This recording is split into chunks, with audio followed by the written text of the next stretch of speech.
Okay, so I am showing you an equation. X plus y equals 6. If I was to ask you if that created a line on a graph, what would you need to do to answer that question? Graph it. You'd have to graph it. So be more descriptive with your answer. You'd have to actually graph it. So what would you do? Plug in. Plug in what? Plug in Different numbers. You'd plug in different numbers so that you could get Answer. to get the coordinates. Notice that I'm making sure that you use the correct academic language, okay? So then you would get something that looked like this. So now you would have a chart, correct? And your chart may look more natural like this, but you would have some numbers. And we talked about that in our criteria. We would use arbitrary numbers, right? 0, 1, 2, 3, 4. That's exactly what they did. It's 5 good numbers. And we plugged it into a chart. Now, what would we do after that? We would plot it. So then you would probably get something that looked like this. Now, can you tell that that graph is linear? Yes. No. Can you prove it's linear? Yes. Okay. Look at your points. For all that we know with this, our graph could really look like this. Look at the difference. What do you notice? It's not constant. It's not proportional. Okay, hold on. We got to be careful with that proportional word. Put it on whole. It goes all over. What goes all over? Do the dots go all over? The line goes What can you say about the dots? That Stay the same. The dots are exactly the same. But looking at this next picture right here, we don't know what's happening between the dots. So what could we do to test that? plug in. Plug in what? Plug in the different points.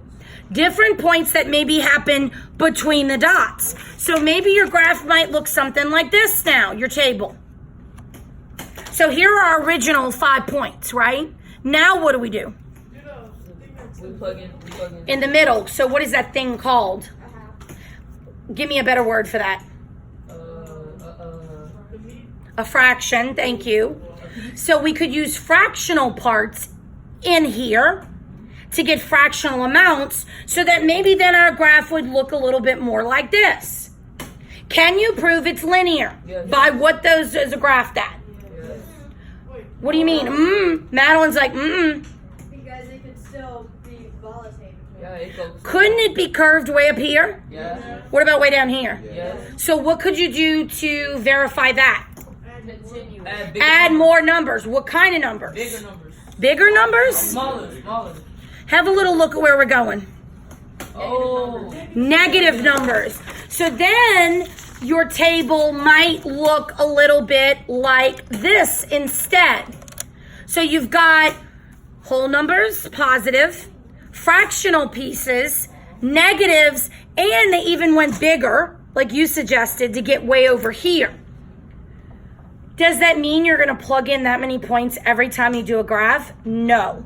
What it's trying to say is that when you do that much of a, I guess, collection of data, that you're going to get a more descriptive graph. Okay? So look at the graph now. If I go ahead and I look at my line, here's the 2 way down at the bottom. Here are the original 10 with the fractions, and here are the negative ones. Could you predict now that this is probably a linear equation? Yes, and that it forms a line. But all we can do at this point is predict. But I did teach you 2 things that could help us, okay? So to determine if an equation is linear, there's some things that we can look for. What's the first thing that we can look for? Okay, now, no. Because remember, it looks like a straight line. I'm looking at an equation. You don't have any graph. It has a constant. So if it has a constant, that means it's probably written in y equals mx plus b, or what? Or, no, we're letting y equals kx go. That is y equals mx plus b now. X plus y. ax plus by equals c, standard form. So we're looking for a constant. What is the second thing that we could do to test if it's linear? The equation. You could Plug in. That's what we just discussed, right? You could plug in points. But we can tell that gets long if you're trying to prove something. Now there is a third way, and you probably don't remember it because I mentioned it to you once, but I did write it on the board back there. Can anybody find it in our criteria? It's over here. One reason that can help us determine if something is linear, the exponent of x. If the exponent of x is 0 or 1, then we know it is a linear equation. So you need to start looking for some of those things as you're looking at these problems so that you can determine, will it be linear when I graph it? Okay? So now what I want you to do is I want you to go to your first model. And your first model is exercise 1. So everybody go to that, and you're going to work with a partner, and you are going to basically determine 10 solutions to this linear equation.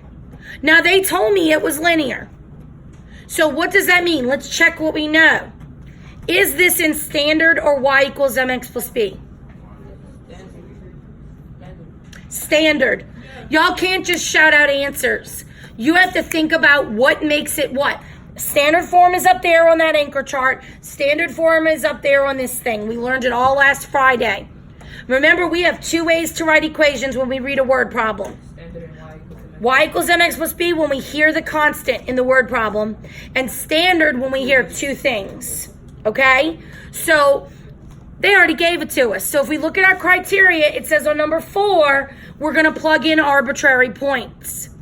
So we already know that this is linear. Check the exponent. Is the exponent of x 1 or 0? Yes, it's 3x to the 1 power. So we know that this is linear. We've proved it. So what should we have that we're going to notice when we do the math? A constant. And when you have a constant, you find the pattern and you finish it, and it should go faster. What numbers would y'all pick? 0, 1. Okay, so let me ask you this question. What if I asked you to prove that this was linear? Would you pick only these positive whole numbers? What would you do? Pick some negatives, maybe some fractions to prove it. But since we're not about proving it right now, we're about just showing that it's linear, we can go ahead and use the data since we know it's linear from the equation. So I'm going to give you a minute. Go ahead and do that.